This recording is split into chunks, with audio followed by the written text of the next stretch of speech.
Hello, I'm Zan and it's Monday here on Diary of a Gender Fluid. This week we are doing LGBTQIA+ book recommendations, and I have quite a few recommendations for you. So I've made a list of all of the LGBTQIA books that I own, because I have a bit of a book addiction. I'm going to go over each one of them because I know when I was looking for book recommendations on YouTube, people would go over like 2 or 3 and then they would say like what they're about and stuff, but I really just wanted to know how many were out there. So I'm not really going to be saying too much about them, just that there is LGBTQIA representation in them. The first one is Tell Me Again How a Crush Should Feel, and that one is really good. And for the queer representation, the main character is a lesbian. The next one on my list is by the same author. It's called If You Could Be Mine, and this one is really good. It's about a girl in Iran, and she has fallen in love with her best friend, and it goes into the politics of how you can be killed for being gay in Iran. So it's about what she's willing to do in order to be with the woman she loves. The next one on my list is the Gone series. Gone, Hunger, Lies, Plague, Fear, Light. This is a series I've loved for a very long time. It's one of my absolute favorites.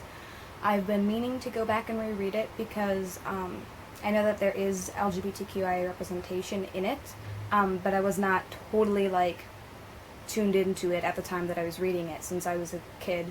It's a bit gruesome, there's killing and stuff, so if you don't like that, then this probably isn't the book series for you, but I think it's really great. It's basically all the adults disappear, and it's how the kids try to run the society by themselves. Next is Will Grayson, Will Grayson. This one is one of my absolute favorites. It's about 2 boys named Will Grayson, and the strange circumstances of how they end up meeting.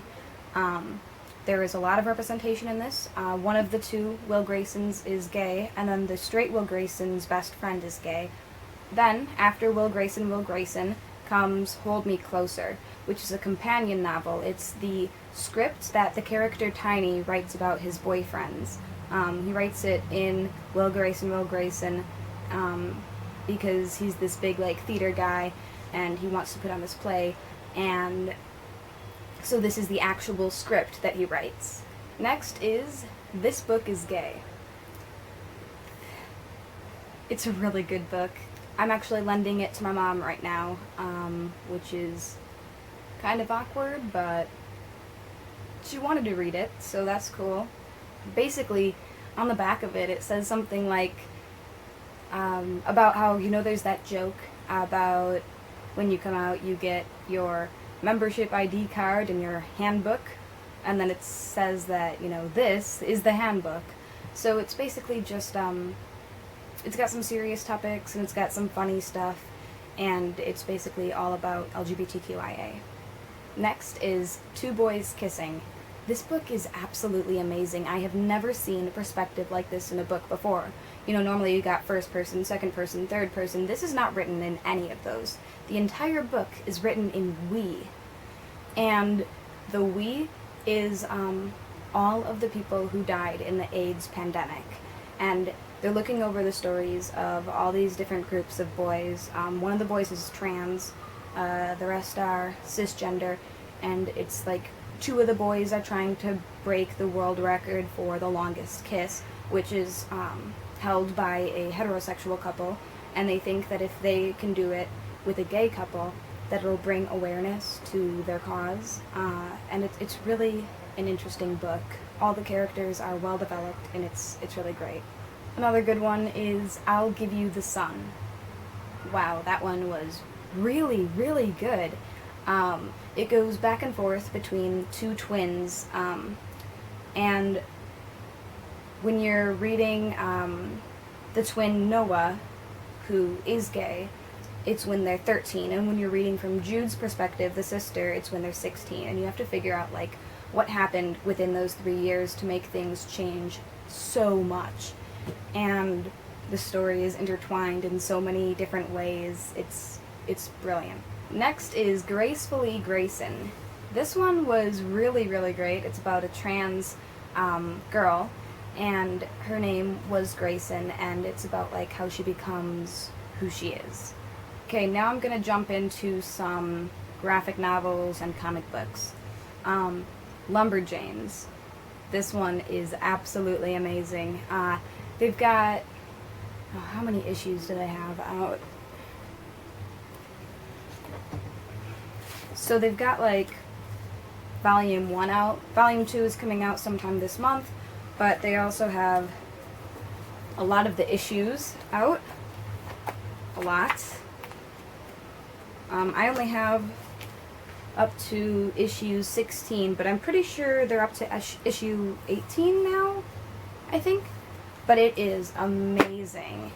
I don't know if you can see this well, but these two here, Mal and Molly, are in a relationship.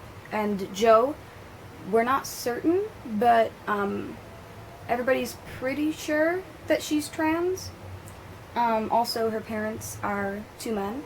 And all the characters are super well developed. There's a lot of different representation of skin color and sexuality and gender identity, and it's really good.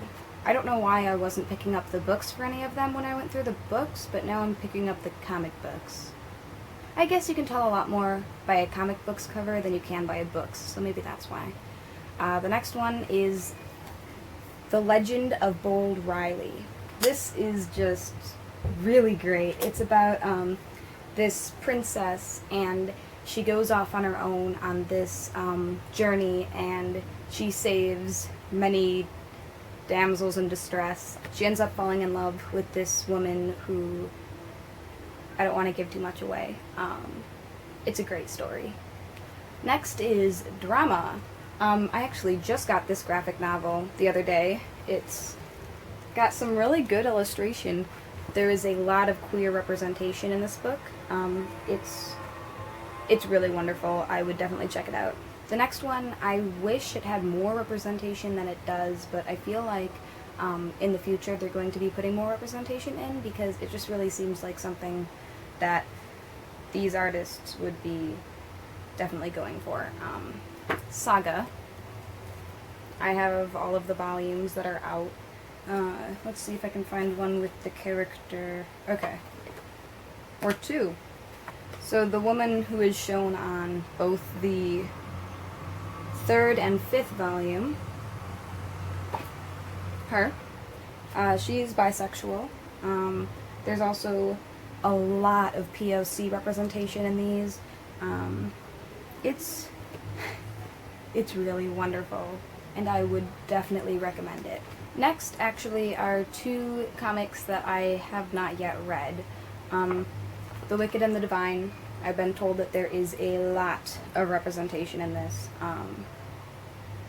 My friends are definitely trying to get me to read it right away. And Spit and Passion.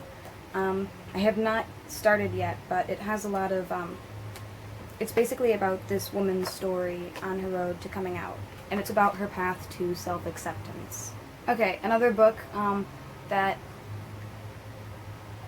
plays with the idea a lot of sexuality is Every Day.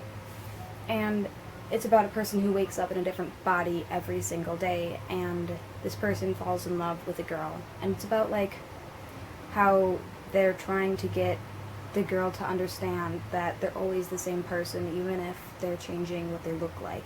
And the girl has trouble accepting it when the main character appears female. Also, the companion novel to Every Day, which has just come out recently, and it's called Another Day, and it's from the perspective of the girl who falls in love with the person who switches bodies. And then there were a couple of LGBTQIA books that I have not yet read, and I'm just going to put them in here, even though I don't really know really what they're about. I just know that there's LGBTQ representation, and I want to give you all as many choices as possible. These are Openly Straight, Everything Leads to You, Proxy, and Guardian. So I'll leave the titles and authors down in the description. I hope you found something that you're going to look into. A lot of these are really spectacular. I only recently got into the genre of LGBTQIA plus literature, and now I've been looking for as much as I possibly can and just like reading it all, absorbing it all, and it's really great to get to read about people like you. So that was probably a kind of long video. I'm Zan, and I'll see you next Monday.